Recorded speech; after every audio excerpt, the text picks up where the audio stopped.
मेहनती गरीब जलेबी वाली। सौम्या, आज तुम्हारे टिफिन में क्या रख दूं? माँ, जलेबी रख दो ना। रोज रोज जलेबी नहीं खानी चाहिए, सेहत को नुकसान पहुंचता है, और इतने सवेरे सवेरे मैं जलेबी बना भी नहीं सकती। ठीक है माँ, मुझे पैसे दे दो, मैं नुक्कड़ के हलवाई की दुकान से जलेबी खरीद लूंगी। वो काका ना बहुत अच्छी जलेबी बनाते हैं। नहीं, कोई पैसे नहीं मिलेंगे। जो मैं टिफिन में दे रही हूँ वही खाना होगा तुम्हें, ठीक है? अरे क्यों जिद करती हो? सौम्या बच्ची है अभी। रुको बेटा, मैं देता हूँ तुम्हें जलेबी खरीदने के पैसे।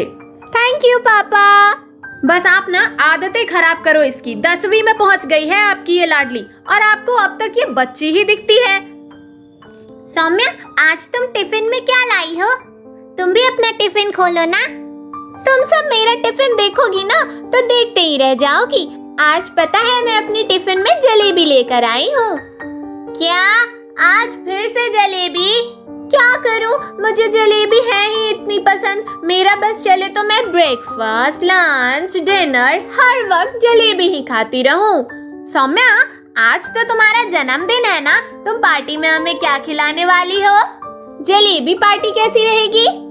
ओह नो, नॉट अगेन। दरअसल सौम्या को जलेबी इतनी पसंद थी कि वो अक्सर अपने टिफिन में नुक्कड़ के हलवाई रामू काका से जलेबियां खरीद कर ले जाती थी। स्कूल में सौम्या का छोटा भाई सौरभ भी उसके साथ पढ़ता था। सौम्या सौरभ को बहुत प्यार करती थी। एक दिन सौम्या के मम्मी पापा को एक शादी अटेंड करने शहर से बाहर जाना था। तब मम्मी ने सौम्या से कहा, देखो बेटा, सौरभ तुमसे छोटा है ना, इसलिए उसका हमेशा ध्यान रखना और आपस में लड़ाई बिल्कुल भी मत करना। बेटा, हम कल तक लौट आएंगे। अगर किसी भी चीज की जरूरत पड़े तो अलमारी में कुछ पैसे रखे हैं। ओके पापा। अगले दिन शादी से वापस घर लौटते वक्त सौम्या के मम्मी पापा का एक्सीडेंट हो गया, जिसमें उन दोनों की मौके पर ही मौत हो गई। खबर सुनते ही सौम्या फूट फूट कर रोने लगी। तभी उसे मम्मी की बात याद आई कि सौरभ का हमेशा ध्यान रखना। ऐसा सोचते ही उसने रोते हुए सौरभ को गले से लगा लिया। कुछ समय बाद सारे रिश्तेदारों ने भी उन दोनों से अपना मुंह मोड़ लिया। अलमारी में रखे पैसों से कुछ दिन तक तो गुजारा हो गया, लेकिन अब सौम्या को चिंता सताने लगी कि अब उसका और उसके भाई का गुजारा कैसे चलेगा। तभी डोरबेल बजी। सौम्या ने दरवाजा खोला। सामने प्रीति खड़ी थी। सौम्या, तुम स्कूल क्यों नहीं आ रही हो? तुम्हारी फीस भी पेंडिंग है और कल से एग्जाम भी स्टार्ट होने वाले हैं। प्रीति, मैं कल से सौरभ को स्कूल भेज दूंगी। और तुम नहीं आओगी क्या? शायद नहीं, अब मुझे ही सौरभ का ध्यान रखना है, इसलिए मुझे अब कोई ना कोई नौकरी तलाश करनी पड़ेगी। लेकिन तुम तो अभी छोटी हो। हाँ, लेकिन फिर भी देखती हूँ कि शायद कहीं कोई जॉब मिल जाए। अगले दिन सौरभ को स्कूल भेजने के बाद सौम्या नौकरी की तलाश में जा रही थी। तभी उसे हलवाई रामू काका ने अपने पास बुलाकर पूछा, क्या बात है बिटिया, अब तुम जलेबी लेने नहीं आती? पहले तो रोज आया करती थी। काका, अब मेरे पास पैसे नहीं है। इतना कहकर सौम्या ने रामू काका को अपनी सारी दास्तान सुना दी। सौम्या की दास्तान सुनकर रामू काका को बहुत दुख हुआ। तभी उन्होंने उससे कहा, मुझे एक हेल्पर की जरूरत है, क्या तुम मेरे लिए काम करोगी? मैं तुम्हें थोड़ी बहुत पगार और खाने में जलेबियां भी दिया करूंगा।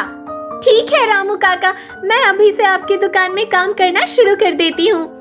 सौम्या रामू काका की दुकान में काम करते हुए ध्यान से उन्हें जलेबी बनाते देखा करती थी। कुछ ही दिनों में वो भी बेहतरीन जलेबियां बनाना भी सीख गई। तभी रामू काका की दुकान में चोरी हो गई, जिससे उन्हें बहुत बड़ा नुकसान हुआ और इस वजह से उनकी दुकान हमेशा के लिए बंद हो गई। अब फिर से सौम्या बेरोजगार थी। उसे समझ नहीं आ रहा था कि वो क्या करे। तभी सौरभ ने उससे कहा, दीदी, आप इतनी अच्छी और स्वादिष्ट जलेबी तो बना ही लेती हो। ऐसा करो, अब आप घर पर ही जलेबी बनाओ। उस जलेबी को हम घर घर में जाकर बेचेंगे।